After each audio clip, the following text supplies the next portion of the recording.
Je voudrais clarifier la notion de budget général de l'État. Le budget général de l'État, je crois que c'est l'expression chiffrée de la politique du gouvernement. Alors, ceux qui sont appelés à voter ce budget-là, les yeux fermés, ce sont les partisans du pouvoir, c'est-à-dire les partis de la mouvance, parce que c'est leur projet de société qui est en jeu, c'est leur politique qui est en vigueur. Ce n'est pas la première fois que vous rejetez un budget général de l'État. Est-ce à dire que du régime Talon, on n'a rien proposé dans un budget qui puisse vous plaire, qui puisse permettre aux Béninois d'avancer dans leur quotidien? Si c'est bon, s'il y a quelque chose qui plaît, il n'y a pas de raison qu'on ne soutienne pas. Mais s'il y a beaucoup de choses qui ne vont pas, on ne peut quand même pas soutenir. Sinon, on n'est pas dans cette dynamique-là. C'est pas que rien n'apparaît dans le budget qui puisse nous plaire. Le budget, c'est une politique. C'est la politique dans son ensemble qui n'est pas bon. Écoutez, si vous voulez, je peux aller encore plus loin. Aujourd'hui, dans le domaine de l'éducation, d'accord, 18% de la part du budget national est consacré au budget de l'éducation. Ce taux est insuffisant parce que ce qui est prévu par le gouvernement lui-même dans le plan national de développement est de 24,7%. Et il se retrouve à 18%. Et vous pensez que c'est une bonne chose?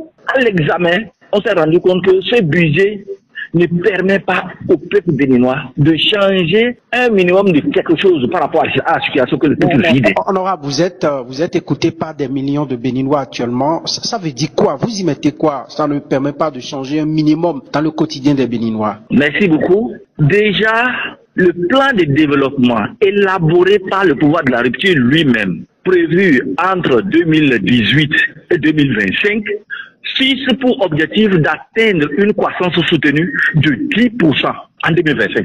Dans ce budget, la croissance qui est prévue est de 6,8%. Pourquoi? Quand est-ce qu'on va atteindre alors l'objectif qu'on est en train de se fixer? Et pour ça, 3 axes fondamentaux ont été prévus par l'État. Premièrement, la transformation de la structure de l'économie du Bénin, la gouvernance, à savoir l'État de droit et la démocratie, et le social. Voilà les 3 axes sur lesquels le gouvernement veut améliorer le quotidien des populations. Alors, en matière de transformation structurelle de notre économie, mon cher journaliste, nous avons analysé cela à travers les 3 secteurs d'activité économique, c'est-à-dire le secteur primaire, le secteur secondaire et le secteur tertiaire. Il ressort de notre analyse que le secteur primaire n'a pas réussi, d'accord, à décoller d'un iota. C'est-à-dire, ce secteur est caractérisé par l'agriculture, la pêche et les pêches.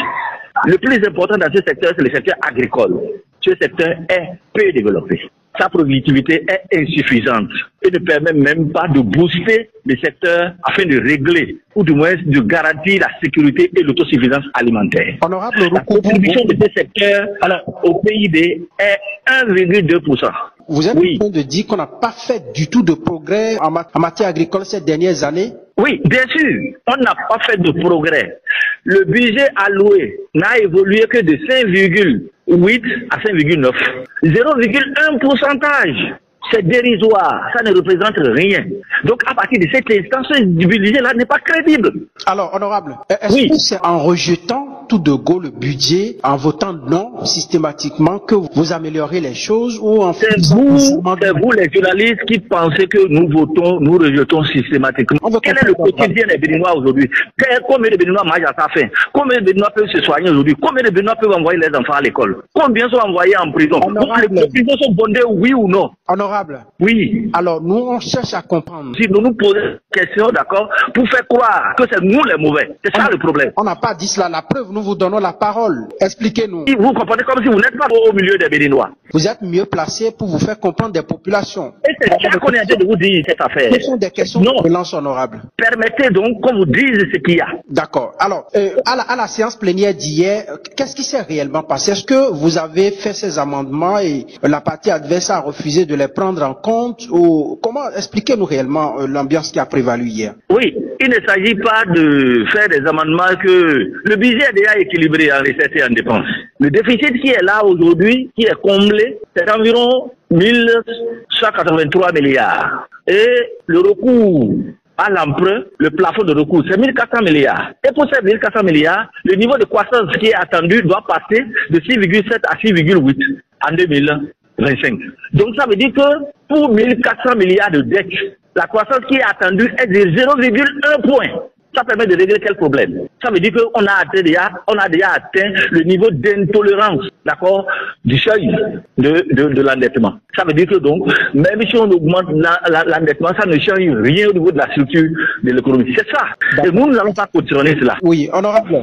Alors, quel a été votre comportement en commission par rapport à ce budget? Est-ce que vous avez déjà donné tous ces arguments, vous avez brandi tous ces arguments déjà en commission? Bien sûr.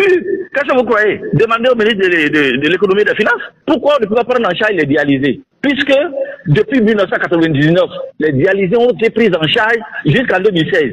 Pourquoi maintenant on ne peut pas les prendre en charge pendant qu'on estime que le niveau de l'économie a augmenté? Ça veut dire qu'il y a un problème. Ça veut dire qu'en réalité, les chiffres qu'on nous donne là ne représentent rien. C'est ce que ça signifie. Ailleurs, les gens n'ont même pas réalisé ce niveau de croissance-là et leur population vit mieux. Donc, il y a des questions à se poser. C'est notre rôle au niveau de l'Assemblée nationale de ne pas accepter ce genre de choses. Pourquoi les populations nous ont envoyés là-bas? Si c'est pour aller applaudir le gouvernement. Vous estimez que vous jouez votre rôle, c'est libre à vous, hein, on vous le concède, mais on a vu que ce n'est pas la première fois que vous rejetez un budget général de l'État. Pas chaud, un repas chaud. Un repas chaud là. Et l'absence de maître, l'absence de classe, qu'est-ce qu'il y a à privilégier? Il faut faire des investissements de qualité. Or, pour assurer notre développement, pour transformer les structures de l'économie de notre pays, il faut investir dans l'humain, donc dans l'éducation, dans la santé, c'est très important, et dans le social. Mais rien n'est fait. Et vous voulez que nous, on applaudisse pour ça? Alors, ça veut dire qu'on ne sait pas pourquoi on nous a envoyé à l'Assemblée nationale. Honorable Habib Ouroukoubou, oui. N'est-ce pas simplement un coup politique que vous venez de donner à la mouvance, vu que, bon, dernièrement, on vous a vu, vous êtes allé voir les mouvanciers pour avoir leur caution par rapport à des questions qu'il faut régler au plan politique. Vous n'avez pas eu satisfaction. Une façon pour vous de leur donner aussi des coups politiques? Pas du tout. Si la question donc de la correction du fichier électoral, d'accord, l'audit du fichier électoral qu'on est en train de proposer, ce n'est pas pour l'opposition, non, on le fait pour tout le monde. Et ce serait honteux que le gouvernement ne puisse pas avoir les ressources pour le faire. C'est dommage. Ce serait dommage. C'est pour la transparence.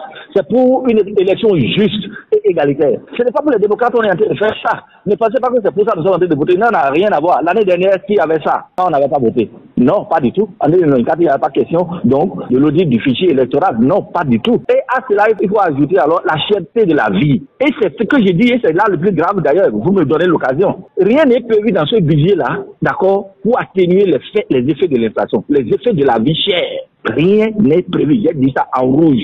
Et je l'ai dit. Pourquoi? Alors qu'il y a possibilité de corriger. Parce qu'aujourd'hui, les produits importés, d'accord, qui ont les coûts élevés aujourd'hui, ça c'est dû à la taxe qu'on a mis en place au niveau donc du cordon douanier, dont un élément important est le PVI, qui vient gréver donc le coût de revient de ces produits-là. Alors, on aurait pu, à ce niveau-là, réduire les taxes pour permettre aux populations donc d'avoir les produits moins chers. Mais ce n'est pas le cas. Alors là, c'est pas bon. Honorable, oui.